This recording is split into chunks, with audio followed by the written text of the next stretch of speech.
ایک دن بادشاہ نے اپنے 3 وزراء کو دربار میں بلایا اور تینوں کو حکم دیا کہ تینوں ایک ایک تھیلا لے کر باغ میں داخل ہوں اور وہاں سے بادشاہ کے لیے مختلف اچھے اچھے پھل جمع کریں۔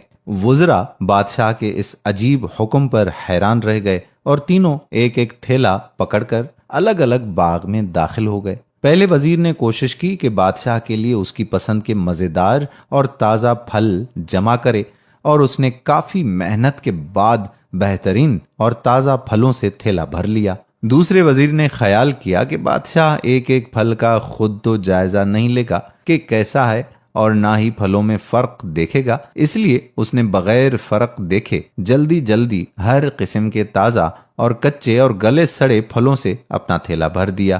تیسرے وزیر نے سوچا کہ بادشاہ کی توجہ صرف تھیلے کے بھرنے پر ہوگی، اس لیے اندر کیا ہے اسے بادشاہ نہیں دیکھے گا۔ یہی سوچ کر وزیر نے تھیلے میں گھاس پھوس اور پتے بھر لیے اور محنت سے بچ گیا اور وقت بچا لیا۔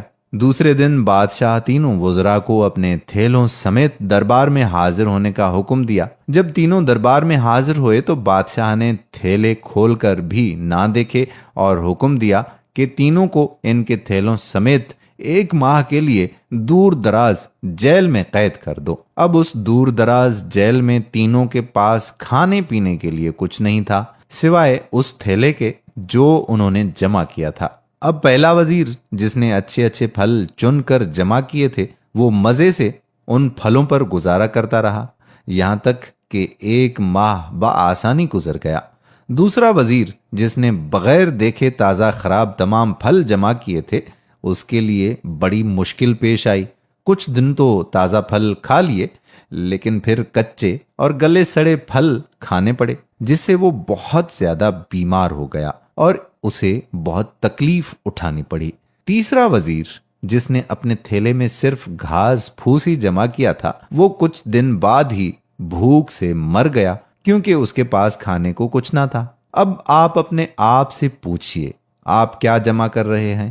آپ اس وقت اس باغ میں ہیں جہاں سے آپ چاہیں تو نیک اعمال اپنے لیے جمع کریں اور چاہیں تو خراب اعمال، مگر یاد رہے کہ جب بادشاہ کا حکم صادر ہوگا تو آپ کو اپنی جیل یعنی قبر میں ڈال دیا جائے گا۔ اس جیل میں آپ اکیلے ہوں گے جہاں آپ کے ساتھ صرف آپ کے اعمال کی تھیلی ہوگی، تو جو آپ نے جمع کیا ہوگا وہی آپ کو وہاں کام دے گا۔ تو آج تھوڑی سی محنت کر کے اچھی اچھی چیزیں یعنی اچھے اچھے نیک اعمال جمع کر لیں اور وہاں آسانی اور آرام والی زندگی گزاریں۔ ابھی ہمارے پاس وقت بھی ہے اور اللہ پاک نے سب معذوریوں سے بھی دور رکھا ہوا ہے۔ اسے دن میں 5 بار تو یاد کر لیا کرو۔ بڑے بڑے اعمال کرنے کی وہ خود ہی توفیق عطا کر دے گا۔ اللہ پاک ہمیں سمجھنے کی توفیق عطا فرمائے۔ اگر دوسروں کی بھی اصلاح